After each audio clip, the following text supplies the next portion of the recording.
नमस्कार, मी सागर जोशी. TV9 मराठीच्या विशेषमध्ये आपलं स्वागत. बुलेटिनच्या सुरुवातीलाच बातमी आहे कुंडमळ्यातील दुर्घटनेसंदर्भात. मावळमधल्या कुंडमळ्याजवळील पुलावर अद्यापही बचाव कार्य सुरूच आहे. पुलाखाली लहान मुलासह काही लोक अडकल्याची भीती व्यक्त केली जाते. तर आतापर्यंत 38 पर्यटकांना बाहेर काढण्यात आलेलं आहे. यामध्ये 4 मृत्यू झाला. तर काही जण वाहून गेलेत. त्यांची देखील शोध मोहीम हाती घेण्यात आलेली आहे. मात्र या शोध मोहिमेमध्ये आता अंधार पडल्यामुळे मोठे अडथळे निर्माण होत आहेत. प्रदीप कापसे घटनास्थळावरून आपल्यासोबत जोडले गेलेले आहेत. प्रदीप, अजूनही बचाव कार्य सुरू आहे. लाईट्स लावण्यात आलेले आहेत. या पुलाखाली अद्यापही काही जण अडकल्याची भीती आहे.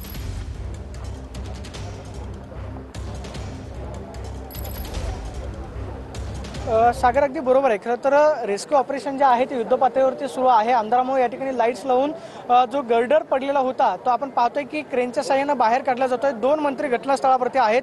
कॅबिनेट मंत्री गिरीश महाजन आणि राष्ट्रवादीचे मदत व पुनर्वसन मंत्री मकरंदाबा पाटील, 2 मंत्री हे घटनास्थळावरून या ठिकाणी संपूर्ण घटनेचा आढावा घेतात. मकरंदाबा पाटील आपल्या बरोबर आहेत. आपण त्यांना विचारणार आहोत. आबा, हे सांगा की आतापर्यंत किती जणांचा मृत्यू झालेला आहे? प्रशासनाकडे काय अधिकृत माहिती? साधारण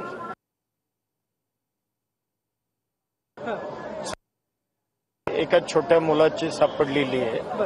त्यामुळं साधारण 4 मृत्यू हे आतापर्यंत झालेले आहेत आणि तब्बल 37 लोक जखमी आहेत की जे वेगवेगळ्या 2-3 हॉस्पिटलमध्ये उपचार घेत आहेत. साधारणतः वाहून गेलेल्यांचा काय आकडा कळतोय का किंवा तक्रारी मिसिंगचं काय आलेलं आहे? मिसिंगची अद्याप कुठलीही तक्रार नाही.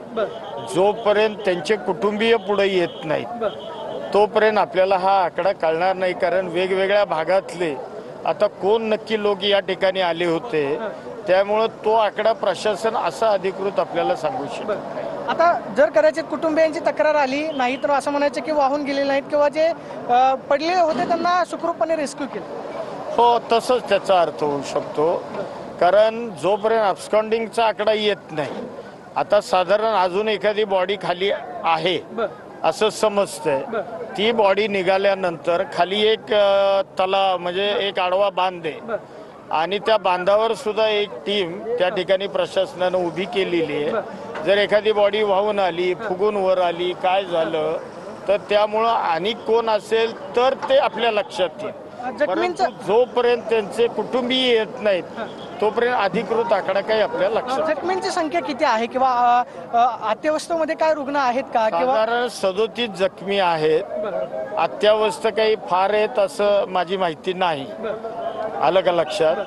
परंतु त्यांच्यावर योग्य पद्धतीने उपचार सुरू. म्हणजे आतापर्यंत 4 जणांचा मृत्यू झाला. हो, निश्चित. सागर, आपण पाहतोय की मंत्र्यांनी माहिती दिली आहे आतापर्यंत 4 जणांचा मृत्यू झालेला आहे. मात्र दुसऱ्या बाजूला रेस्क्यू ऑपरेशन जे आहे ते युद्ध पातळीवरती राबवलं जात आहे. पुलाच्या खाली आणखी एक मृतदेह जो आहे तो अडकला असण्याची शक्यता आहे आणि त्यासाठी एनडीआरएफचे जवान जे आहे ते लाईटच्या साह्यानं जो लोखंडी पुलाचा गर्डर या ठिकाणाहून काढला जातोय त्या ठिकाणी आपण पाहतोय की मोठ्या प्रमाणावरती रेस्क्यू ऑपरेशन जे आहे ते केलं जाते. कारण लोखंडी पुलाचा भाग जो आहे बाहेर काढल्याशिवाय नक्की पुलाच्या खाली किती दबलेले आहेत किंवा अडकलेले आहेत याचा अंदाज येणं कठीण आहे. आपण पाहतोय की सध्या पुलाचा भाग पाठीमागे काहीसा आपण उरलेला या ठिकाणी पाहायला मिळतो. त्यामुळे एनडीआरएफचे जवान जे आहेत ते कदाचित पाण्यामध्ये उतरून पुलाच्या खाली कुणी अडकलेलं आहे का याची चाचपणी जी आहे ती करतील. मात्र पाण्याचा प्रवाह मोठ्या प्रमाणावरती दुपारच्या वेळेस होता. अजून सुद्धा पाण्याचा प्रवाह जो आहे तो आपल्याला त्याच गतीनं पाहायला मिळतोय.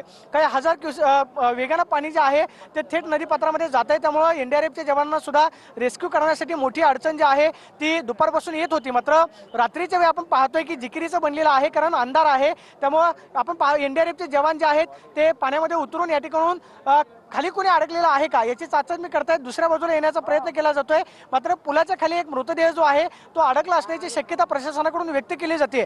आपण पाहतोय की गर्डर जे आहे ते सध्या पुलाचं पाठीमागं ओढण्यात आलेलं आहे आणि पुलाच्या खाली कोणी अडकलेला आहे का याची चाचपणी सध्या जवानांकडून केली जाते.